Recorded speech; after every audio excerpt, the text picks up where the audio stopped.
Alright, Assalamualaikum warahmatullahi wabarakatuh. Rasa lama tak tak upload video kat sini.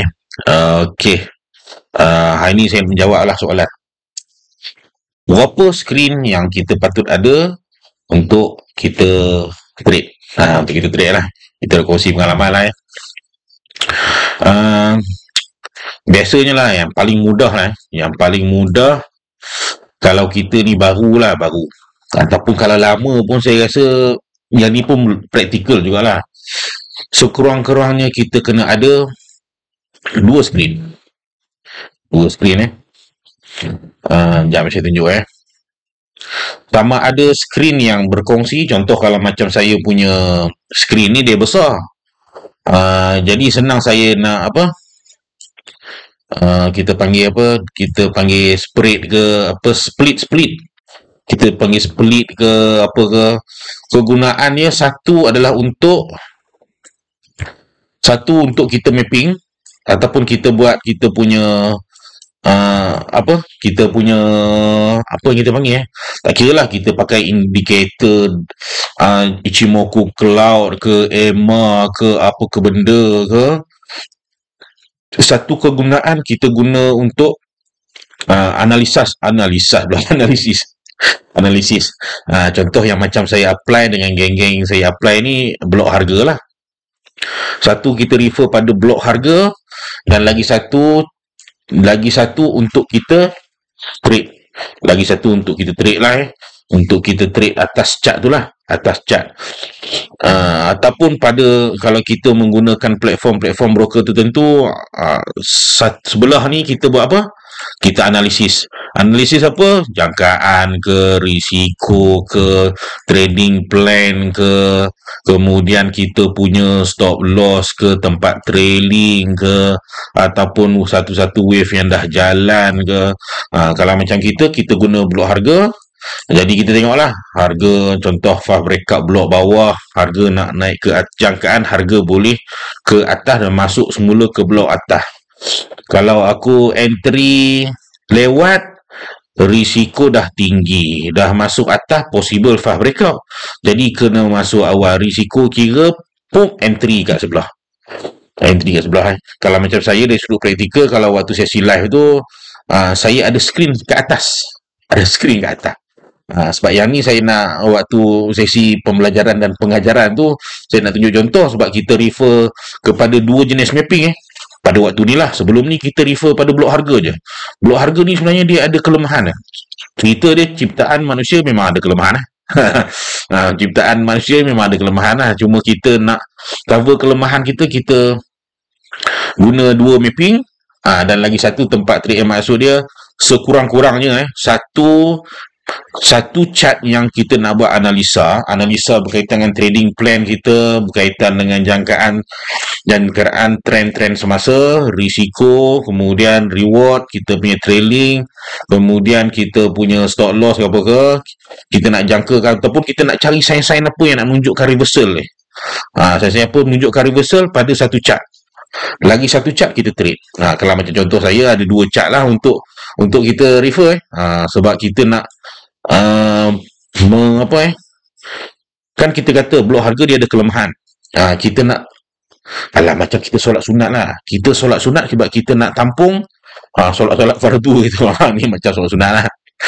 Ni sunat. Dia tak mesti wajib. Dia sekurang-kurangnya kalau ada dua cun. Tak apa, nanti hang dah tera, hang pakai CQG. Kat CQG hang boleh tengok chart, hang boleh letak analisa hang kat situ, hang pun dah pakar, hang boleh trade terus kat situ lah.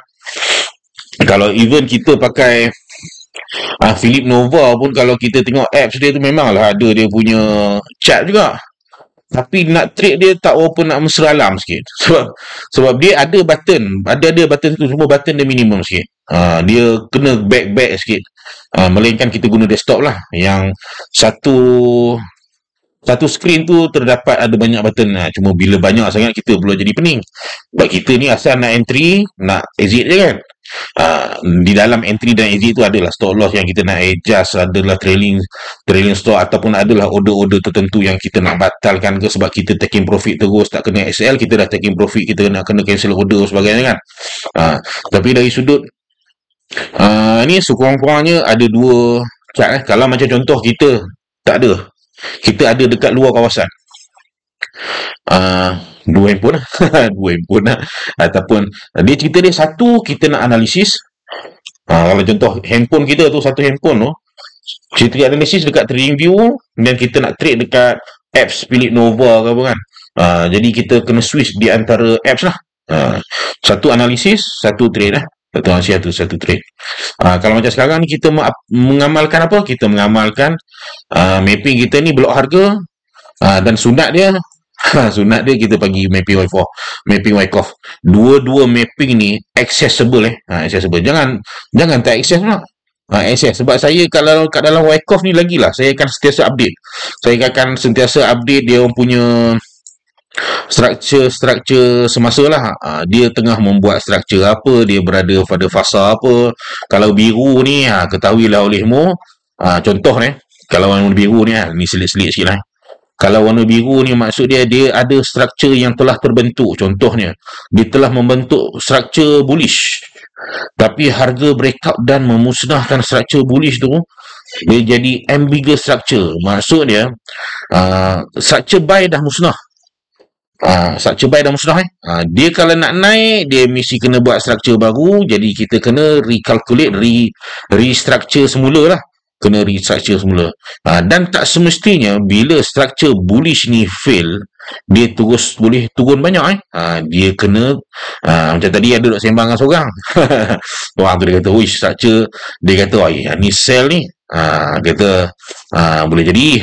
Boleh jadi, boleh jadi, boleh tak jadi jugalah. Tengok tak jadi. Sebab dia buat ambiguous, dia kena ada struktur dulu lah. Dan kalau kita tengok mapping kita ni buat masa sekarang ni, memang respect zone sell zone sell, zone buy, tapi kerana perangai volatility dia yang tinggi, kadang-kadang dia keluar zone, tapi dia masuk balik, yang kita panggil sebagai fast breakout block. Ni masuk balik. Cuma yang ni waktu pagi ni, biasanya kalau sesi-sesi awal tu bergerak banyak, kemudian sesi-sesi tu kemudian tu dia akan bergerak slowing down sikit lah. Kemudian ni sesi petang. Sesi petang harga berjaya masuk ke blok ke bawah, tapi bila sampai ke dalam zone floating, tiada minat menjual. Bahkan yang ni pun nak bagi signal kat kita ni, harga sebelum masuk zone buy lagi dah ada ditolak tendang. Maksud dia berusaha untuk kembali masuk ke blok atas lah. Kembali masuk ke blok atas. Pada masa yang sama, dia masihlah baru membuat struktur-struktur tertentu. Dia tak solid lagi lah. Inilah tu. Inilah tu the moment of truth. Struktur bullish dihasilkan. Dihasilkan. Cuma dia pullback dia sikit lah. Kita gayat sikit nak masuk. Tapi kalau pakai blok harga, kita tahulah, ini sobai. Kita adalah kekuatan ni untuk nak masuk juga. Sebab masih dalam zone. Adalah sandaran-sandaran yang kita boleh buat lah kalau kita pakai. Tak kira lah pakai yang cuma yang saya nak tekan kat sini, dua screen, satu untuk analisis kita punya SL, kita punya risk management, kita punya trailing, kita punya apa jangkaan-jangkaan yang akan berlaku selepas ni. Lagi satu untuk trading. Saya setakat ni saya nak jawab itulah, berapakah screen yang sekurang-kurangnya diperlukan. Tapi kalau dapat 3 sudah. 2 tempat analisis, 1 tempat trading. Dah power. Sebab kita ni tak adalah guna trading view plan yang tinggi-tinggi pun. Kita guna yang paling minimum je. Asal boleh ya. Sebab kita tak perlu nak guna time frame 1 second. Guna seminit pun dah cukup noise. Kena guna 1 second pula. Tapi apa-apa pun, tips je.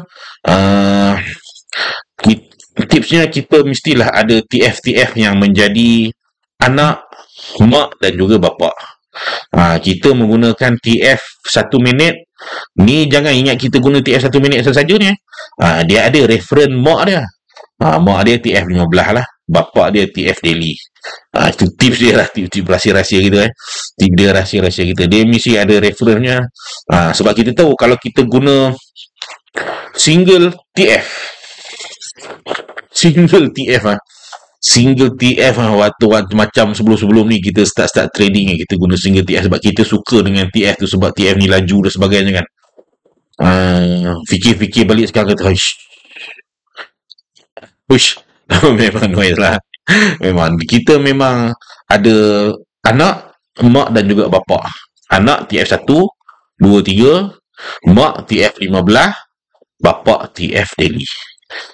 Cuma untuk entry, sharp entry memang guna TF1 lah guna TF1. Ingat kita bukan guna TF1 saja. Ni yang nampak layar merah ni, yang nampak ni.